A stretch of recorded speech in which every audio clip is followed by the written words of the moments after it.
Realisasi investasi tahun 2022 melampaui target sebesar 1.200 triliun rupiah. Menteri Investasi Kepala BKPM Bahlil Lahadalia optimistis tren positif ini akan berlanjut tahun ini jika stabilitas politik dalam negeri terjaga dengan target 1.400 triliun rupiah.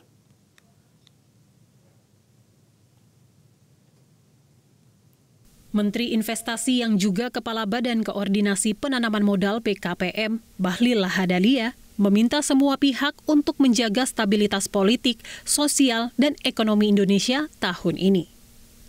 Bahlil menekankan stabilitas dalam negeri diperlukan untuk mencapai target investasi hingga 1.400 triliun rupiah tahun 2023 ini di tengah ketidakpastian global.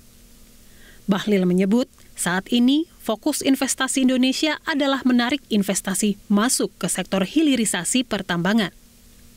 Sektor ini dinilai paling potensial dalam upaya memacu pertumbuhan ekonomi dan penciptaan lapangan kerja. Di mana kita memulai hilirisasi ini dari sektor pertambangan. Nikel, koper, sekarang kita sudah masuk ke batu bara untuk DME, dan ke depan kita akan membuat hilirisasi ini tidak hanya di sektor pertambangan, tapi di perikanan, perkebunan, pangan, oil and gas, ada 8 sektor hilirisasi. Kalau negara kita mau maju. Jadi, dan nggak bisa simultan sekaligus, karena memang FDI kita terbatas. Maka kita fokuskan aja ke hilirisasi di sektor pertambangan. Berkali-kali dalam pemaparan saya memberikan contoh. Dulu ekspor kita ke Tiongkok pada 2016-2017, defisit kita berapa? 18 miliar US dollar. Tahun 2021, defisit neraca perdagangan kita dengan Tiongkok.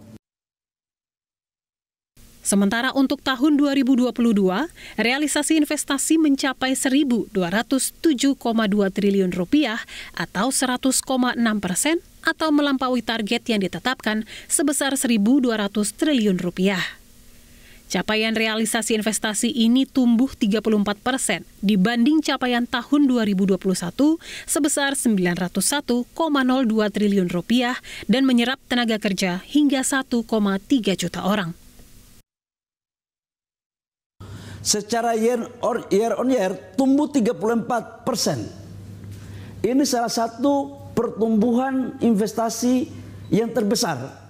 Dan untuk Indonesia, ini sepanjang sejarah Republik ada, ini yang paling besar, 34%. Dengan penyerapan tenaga kerja 1.305.101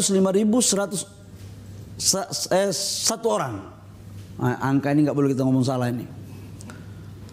Nah, di mana PMA-nya akumulatif, PMA-nya sebesar 654,4 triliun atau setara dengan 54,2%. Total realisasi investasi 2022 terdiri dari penanaman modal asing (PMA) sebesar 54,2%, sedang penanaman modal dalam negeri (PMDN) sebesar 45,8%. Realisasi investasi sepanjang Januari hingga Desember 2022 ini tersebar di 5 sektor, yakni industri logam dasar, barang logam, bukan mesin dan peralatannya, sektor pertambangan, sektor transportasi, gudang dan telekomunikasi, sektor perumahan, kawasan industri dan perkantoran, serta sektor industri kimia dan farmasi. Tim Liputan Media Group Network.